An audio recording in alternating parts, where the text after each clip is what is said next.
You know what's really crazy, man? It's the fact that y'all really didn't have no faith in your boy. Like the Bible says, ye a little faith. And judging by these comments, little faith to none. Lake Shore Vaughn said, hey, I hope you let her go and be with the Lord. What? Diabolical, sir.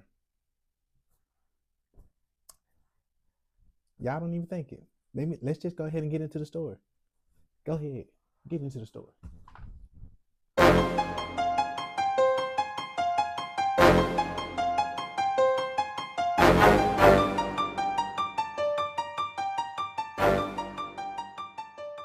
Hey Nosies, and welcome back to Spill Drinks on Deck. I'm your narrator DJ U-KNO, and these are real life stories. If this is your first episode, welcome. Spill Drinks on Deck is a short story mystery comedy series where part 1, you guess what happens at the end, and part 2, I give you the reveal. If you're interested, stay along for the ride. For those who've been here before, let's get started.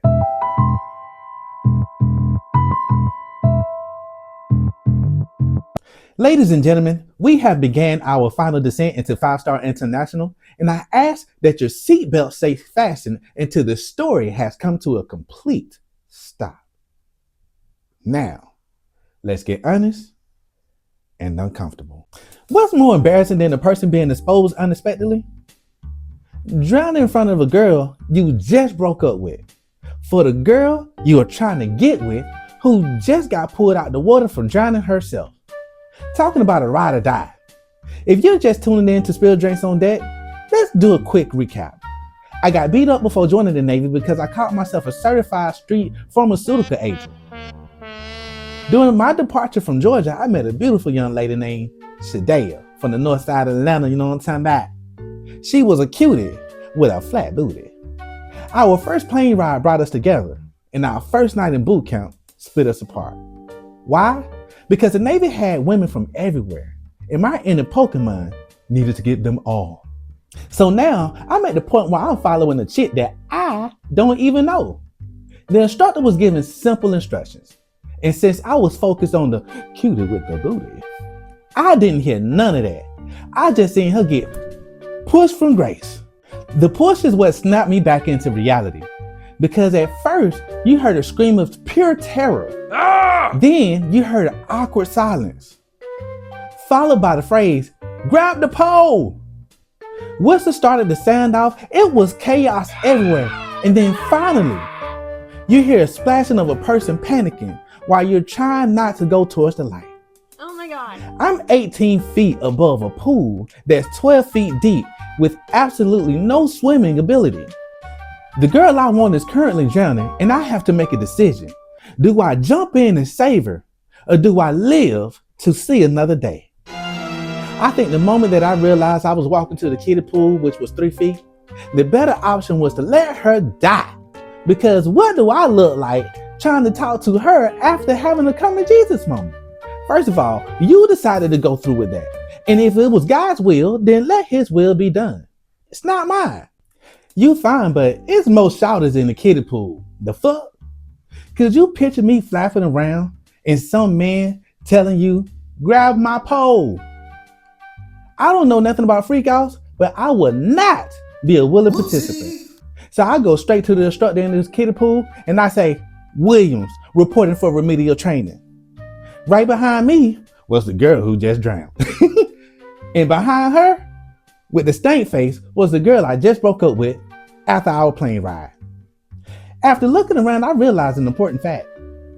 Most of us who join the military for numerous reasons. Some people want to serve their country. Others saw value in a stable line of money. Some people want to go to school, and other people had nothing going for themselves.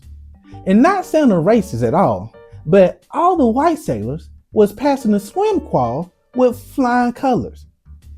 All the black sailors were in remedial training, which led me to believe they were going to automatically use us as life rafts if anything popped off, which meant also that if I didn't want to be a life raft, I better learn to swim ASAP.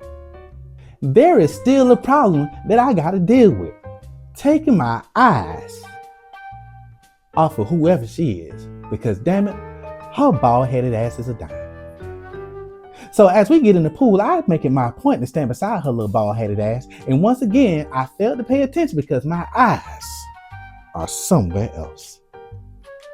And this is when I found out I'm dumb. I looked at her. She glanced at me awkwardly. I say the first thing that comes to my mind. Damn, shawty, thought you was gone. The what the fuck appeared across her forehead so quick? Mainly because I don't know how to talk to females. But her face looked like it said this. I don't know who the you think you talking to, but I am not her or one of them that you think you can play with your big lip. That's why you over here with me, because you can't swim either, old little boy. The whole phrase played in my head. In reality, she just turned her head and kept minding her business. Meanwhile, there are instructors in the water acting like sharks. For people who are not paying attention. And yep, they got me.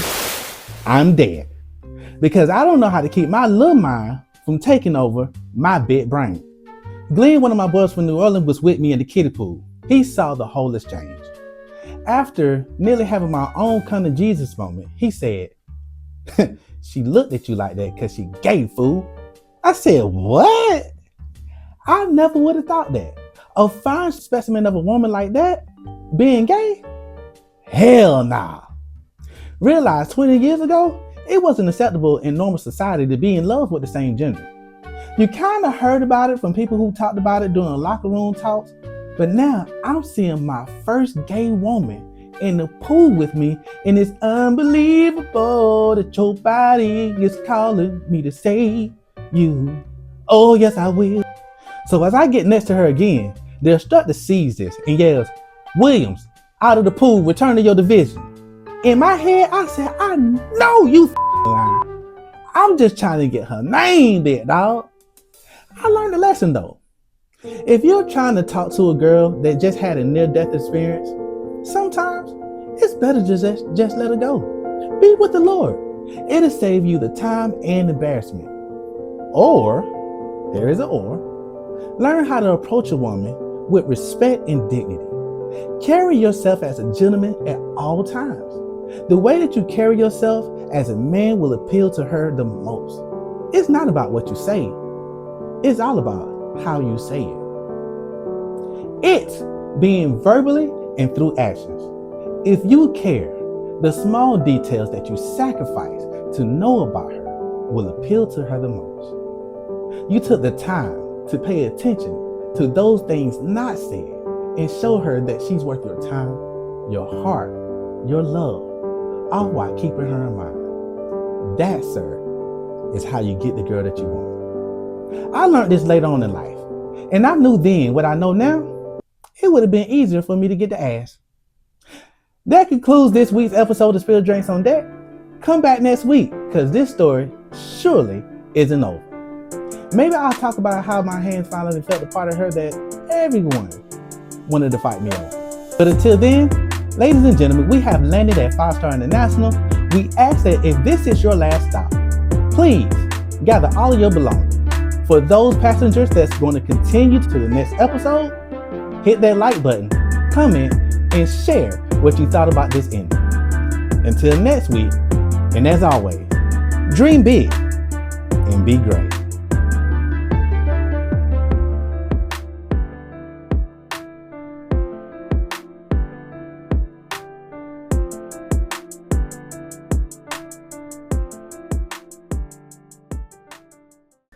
What's up, everybody? This your boy DJ U-KNO, letting you know to visit my official website today and tap into the members lounge for the latest and exclusives. That's where you'll get early access to my new release, Spill Drinks on Deck, and trust me, you do not want to miss that drop. Plus, we have an upcoming session focused on entrepreneurship where we're building, networking, and leveling up together. And you don't want to miss out on purchasing U-KNO merch, so make sure you tap in with the twin at www.5starentertainment.com. That's FIVEESTARR entertainment.com, and I'll see you in the members lounge. Let's work.